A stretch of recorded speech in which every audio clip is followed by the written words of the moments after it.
analyze those above her shame to give honor to Jesus. Secondly, recognize Jesus' acceptance and of unconditional love for you as you are. And lastly, celebrate the complete acceptance and forgiveness available through God's unconditional love. And I made a lot of notes on this lesson. We had teachers meeting on yesterday, and as God would have it, I'm the teacher for that too. But the thing about it is, all of us should be able to identify with this woman because it's in the book of Romans, it tells us that we all have sinned and come short of the glory of God. So none of us can roll our eyes or turn our noses up at anybody because we all in the same spot. And we have the audacity to try to classify sin. Like if you lie, we say, well, a little white lie, but it's still a sin. When you kill, it's still a sin too. And we talk about those lives that are taken with pistols, gun, and knives, but what about this thing between our teeth? Sometimes we talk and we destroy people, and we need to be cognitive of that. And Brother Clark's dad, they call it the pink tornado. And so, the tongue has killed and destroyed people's motive to live, their desire to live. And we need to be mindful of the things we say about people because, first of all, we don't know where they are. And as it just got through telling us, Jesus will meet us where we are in Him. It doesn't matter how bad we are or we've been, then Jesus will forgive us if we ask for forgiveness. And we need to be aware of that. But getting to our verses, we can see here, and I like the New Living Translation, but you still should be able to follow me without any difficulty. But I'll try to remember to say what verse I'm reading. And in this particular Bible, it outlines it as Jesus anointed by a sinful woman. But it says one of the Pharisees asked Jesus to have dinner with him. So Jesus went to his home and sat down to eat.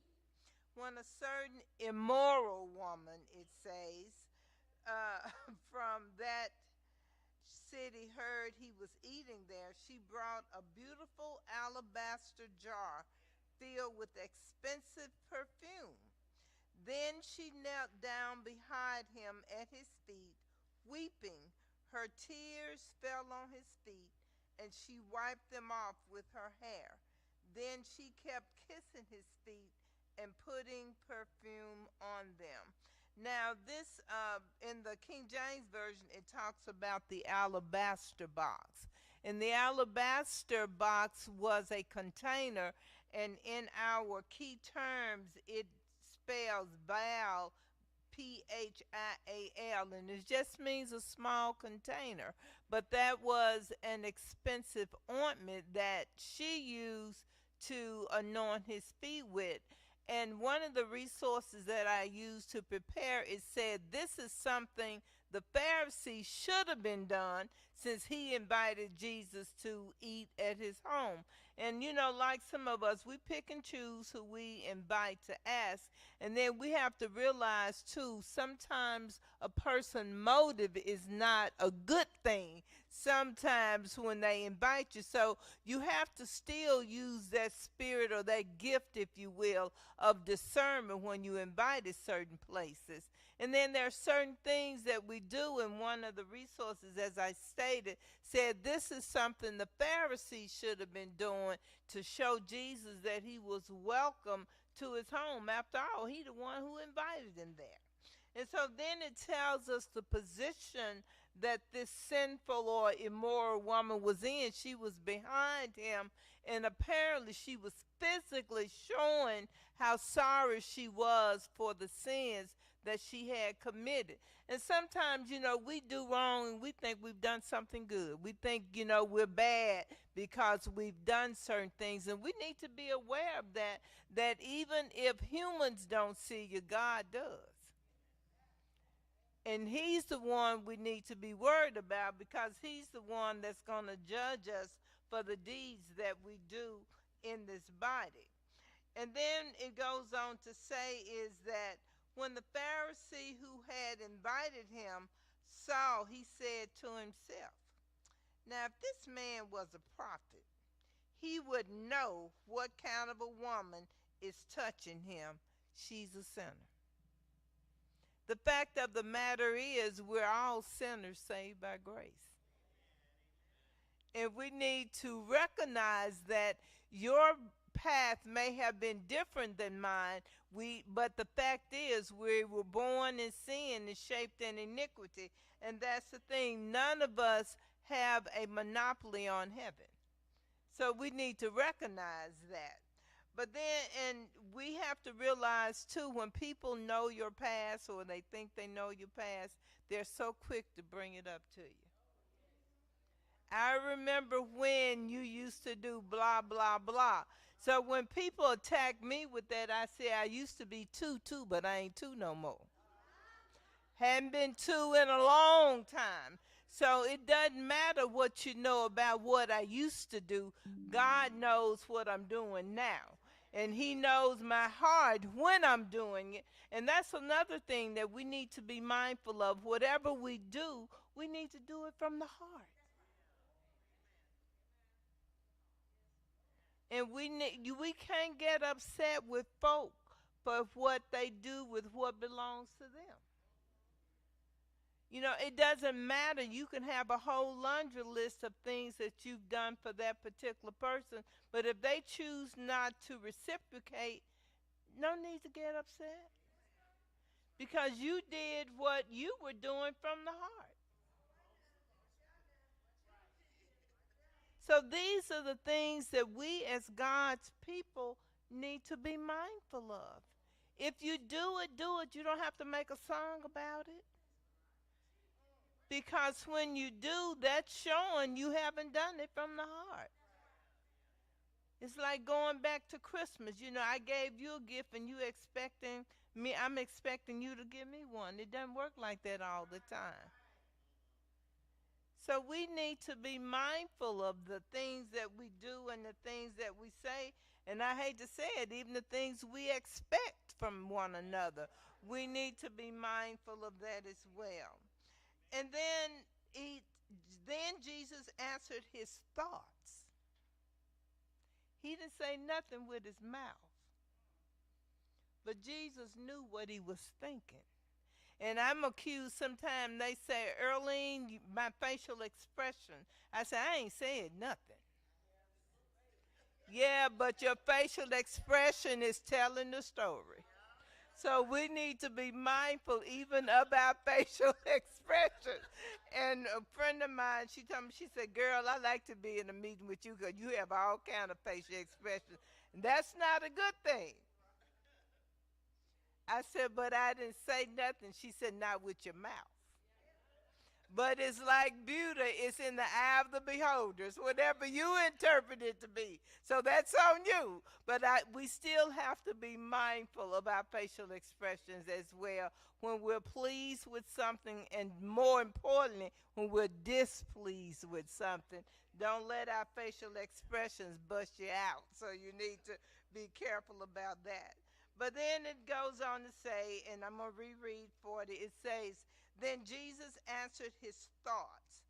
Simon, he said to the Pharisee, I have something to say to you.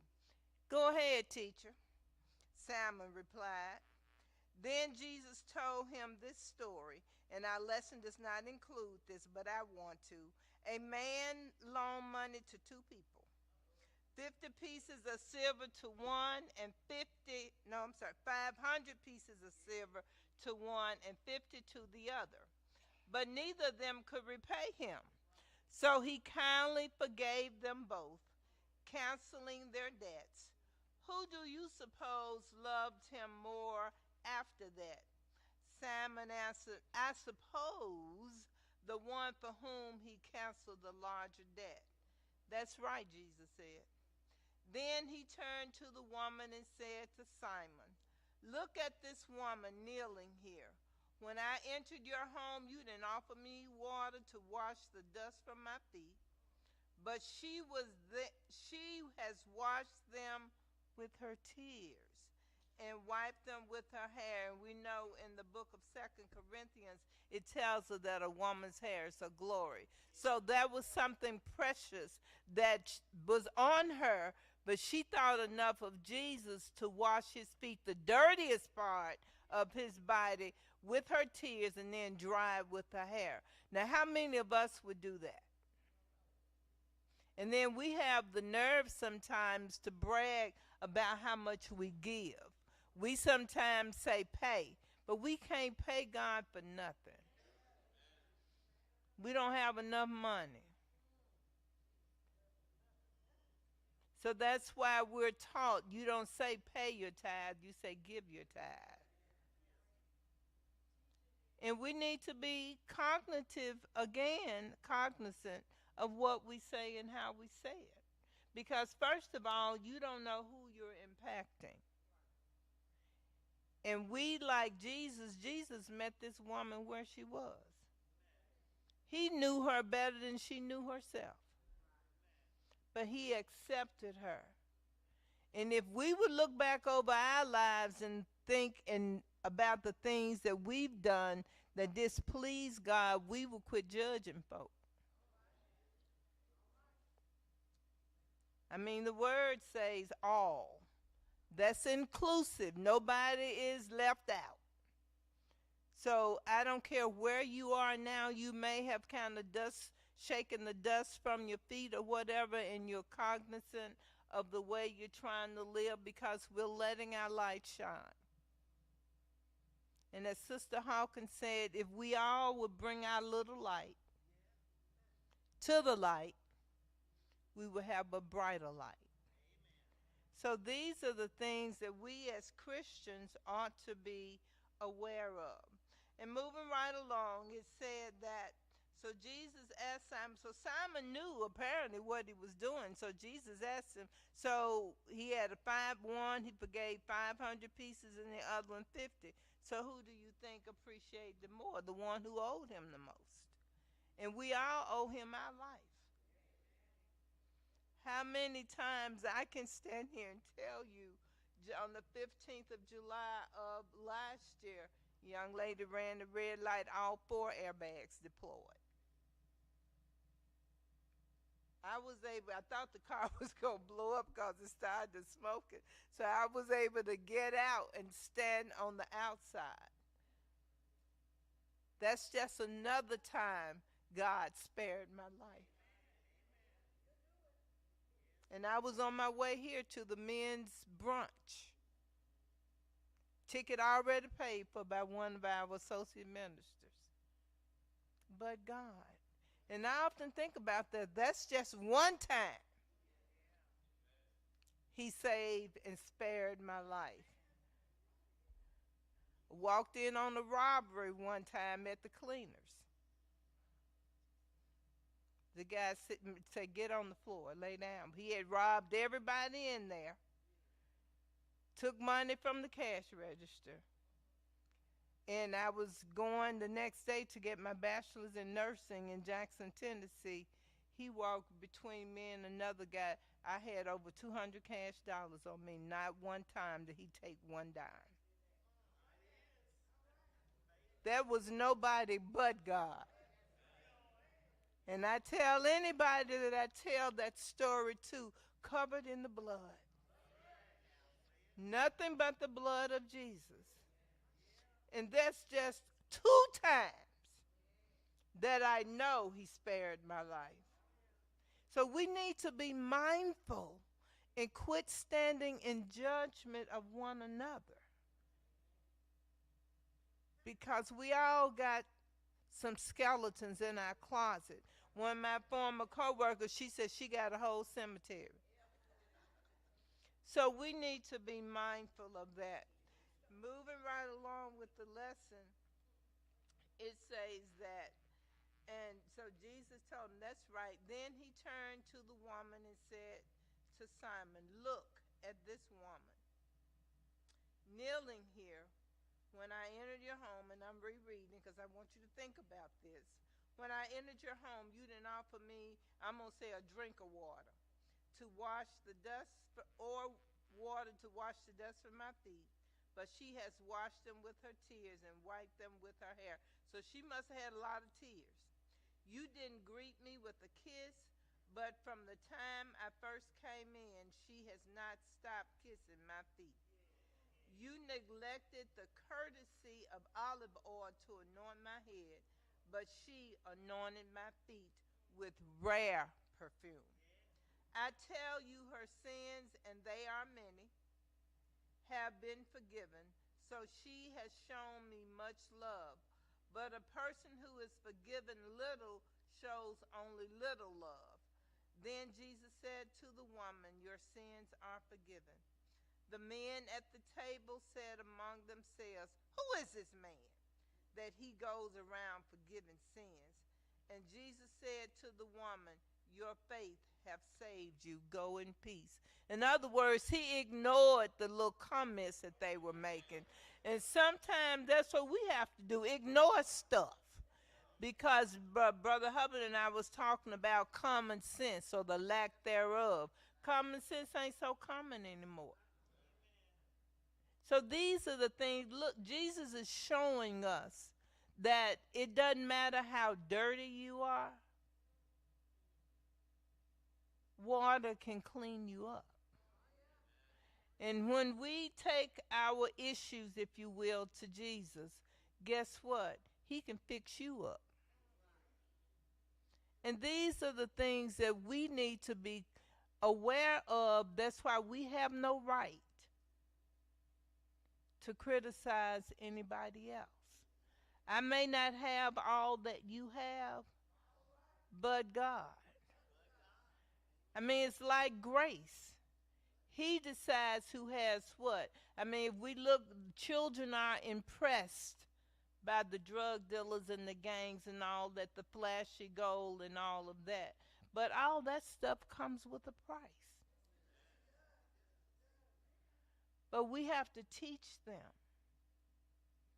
We was talking about when I was growing up, if you knew it was Sunday morning, you knew where you was going. It wasn't a question, are you going to church today? Oh, you start with, at my mama's house, you started on Friday. Because when you got home from school, she would tell you, start getting your stuff ready for church on Sunday. Did no ironing board go up in her house on Sundays? If you didn't iron it on Friday, Saturday, her word was you wore it rough, dry. Rough, dry. And if you didn't go to church, please don't ask to go outside and play with your friends. You too sick to go to church. You too sick to go outdoors and play.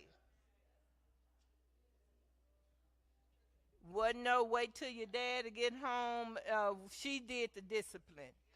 Wherever you cut up at, that's where she got you at.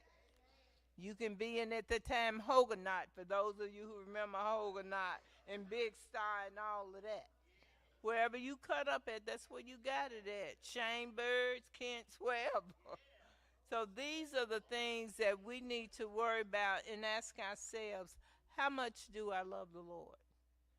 Don't be trying to be concerned about how much Sister Skerlock or Sister Hawkins love him. How much do you love him? What kind of sacrifices are you willing to make to get here or to do something for somebody else? And these are the things that it's not about us. And sometimes we get that messed up. And we need to be aware. It ain't about us. And I realize that's incorrect English to our educators. But sometimes you have to go there. Like my sister said, when you tell somebody no and they keep asking you the same thing, she said no. Right. Did you get that? No. Not no, since you don't seem to understand that. Or she'll say, what part of that you don't understand, the end of the O? So we need to be aware. And it's sometimes You said, well, you just said it's not about us. It's not about us when you're trying to do the right thing. You have to consider others. And these are the things that we as God's children need to be aware of. And you don't have to wear a cross around your neck and tote the family Bible under your arm. It's not the cross you wear, but the one you bear. And Jesus said that unless you do this, you have no part in me. And we have to deny ourselves. Put somebody first other than yourself. Do something for somebody else without expecting something in return. Because we can't be God given. No matter how hard you try. And I spoke at the nursing home one Saturday. Why try? Because we can't be them given. I don't care what you do, how much you give, we cannot beat him giving. So we need to be aware of that. Are there any questions or comments about anything that I've said?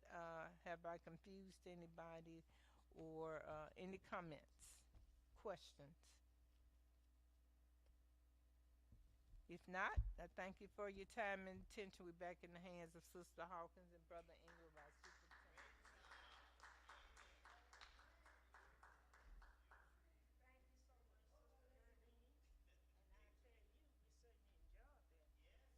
I think you asked and answered all of the questions. But what about our children? You know, when I grew up in the country, my granddaddy had a farm, and I still got the irons that you. And my mama, she didn't want no rough, dry shirts for her boy. And I used to say, Lord, if I ever get me a house, I'm not gonna ever iron. And in the country, when we went to pray, you had to be home before the sun go down. I didn't know we lived in the country and the trees, couples, and I didn't run myself to death, be out of breath when I got home, and the sun still shining. I told my brother, I said, something wrong.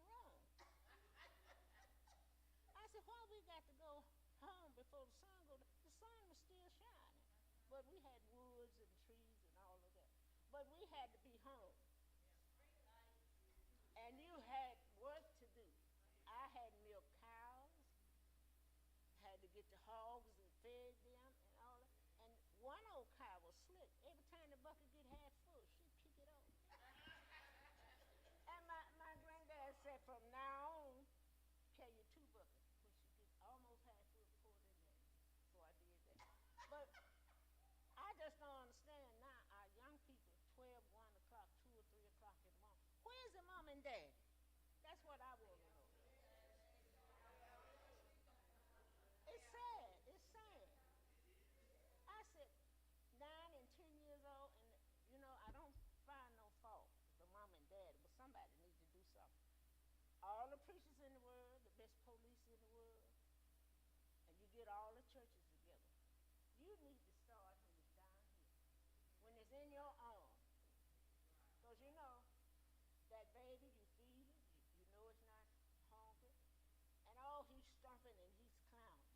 He's got, and then you know there's nothing wrong with it, so you have to make him stop. Because if you give over to him, and then he has a tendency to throw something. Yeah, they do it. But see, if you don't start where you got them here, when they get up, and then we do it. Thank you so much. We certainly enjoyed, and I tell you, earlier, you're quite a teacher. And come on, we're going to let my helper close us out. Lisa, bless you. Well, he going to do all of that. Come on. Amen. It's my better half. Are there any announcements?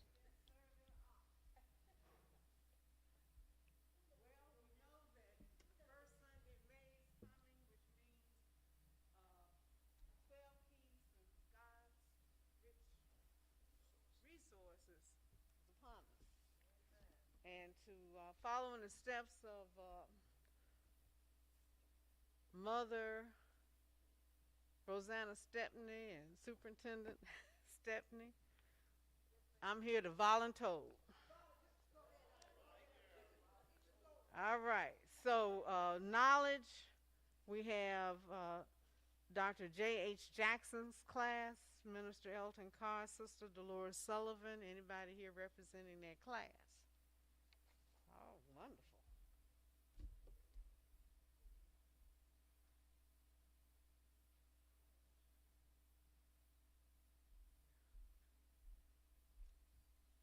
I'll get lost. Joy, we have Mother Ida Harris's class, Superintendent Velma Mackman.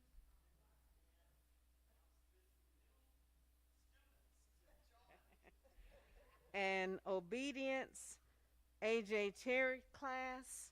And I'm hoping that Brother Todd Graham would take this up. He represented the class.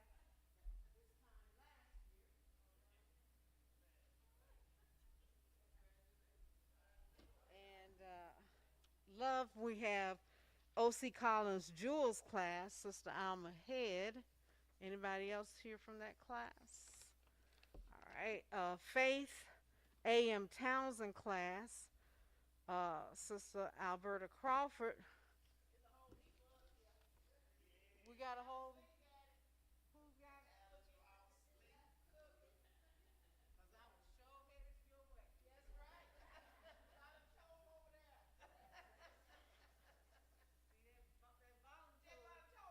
Yeah, that voluntold do a boomerang on you. Meekness, N.H. Burroughs class, Mother Verdale Williams.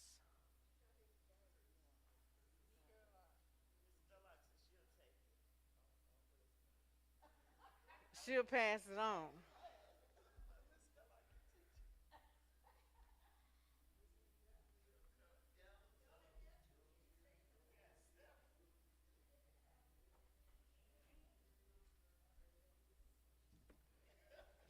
Speaking of which, faithfulness, new members class, Sister Della Martin.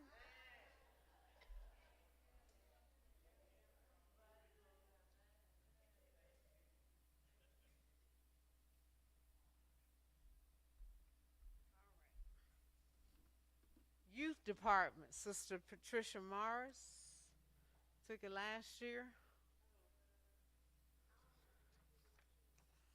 Okay. You'll give it to somebody.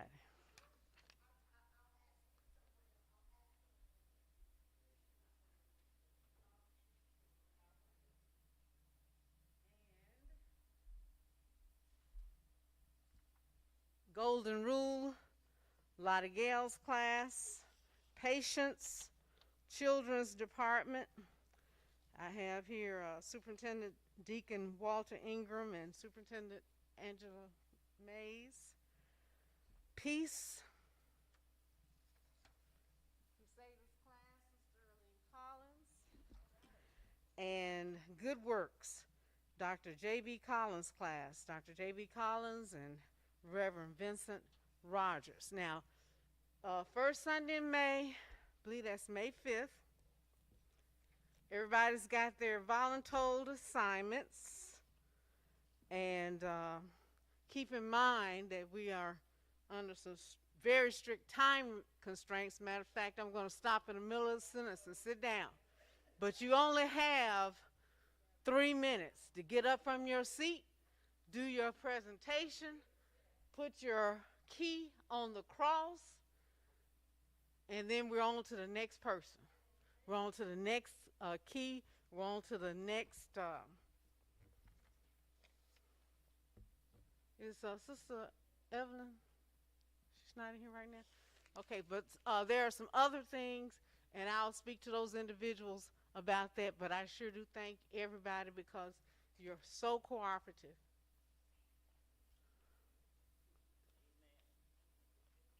Oh, I'm stealing stuff. Okay.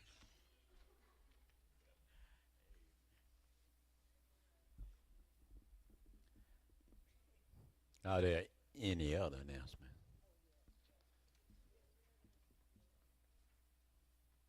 On next Sunday, Sunday, the Women's Fellowship will be honoring our Urshas. So everyone will be eating free. So Pastor have already been asked to ask the Urshas to line up. Initially, I had said after the offering, but Sister Martin brought it to my attention about the benediction is getting your blessings before you leave to serve. So we're asking all the Urshas when you line up to give your offering to line up over where the Collins family usually used to sit, and then come on over to the fellowship hall. And then everyone will be eating free on next Sunday, the Lord let us live. And this is sponsored by the Progressive Women's Fellowship. Thank you.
Today is, to God be the glory for all he has done. I need to say that first because he has truly been good to us. Today is the third Sunday, and we're a part of the third Sunday Memphis Baptist Congress of Christian Education. And so they are having their program today and service today at Christian United Baptist Church, 2421 Frazier Boulevard, 3 o'clock. So if you can, please join us. Now, today is a very special day for a very special person that's a part of our Sunday school. And it was 55 years ago. So I did, like Jethro, I did some outing and nouting and looking up, and 55 years ago. In months, that was 660.46 months. In days, it was 20,089 days.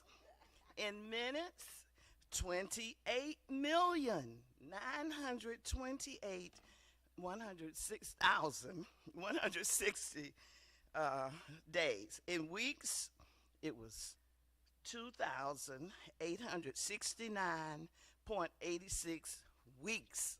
That's a long time.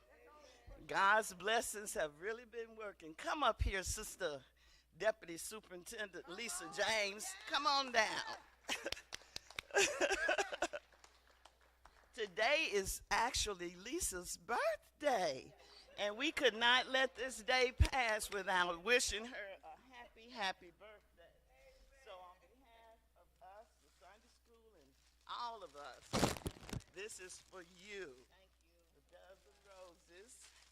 And we love you, we appreciate you, and you looking mighty pretty in pink. It's from your big sister. That's right. Happy birthday. Happy birthday. 55 and move. Good morning. I've been an emotional wreck all week. My daddy didn't call me this morning to sing happy birthday to me.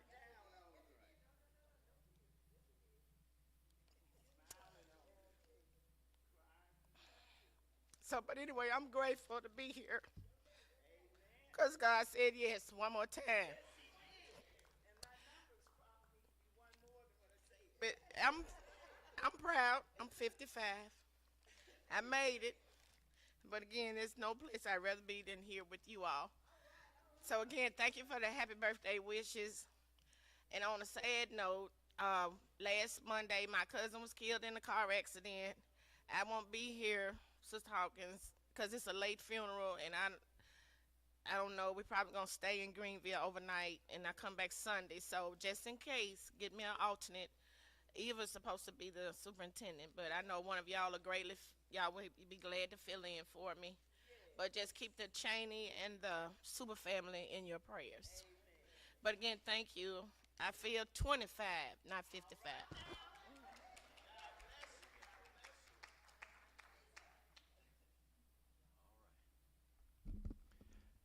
Now, whew, are there any visitors?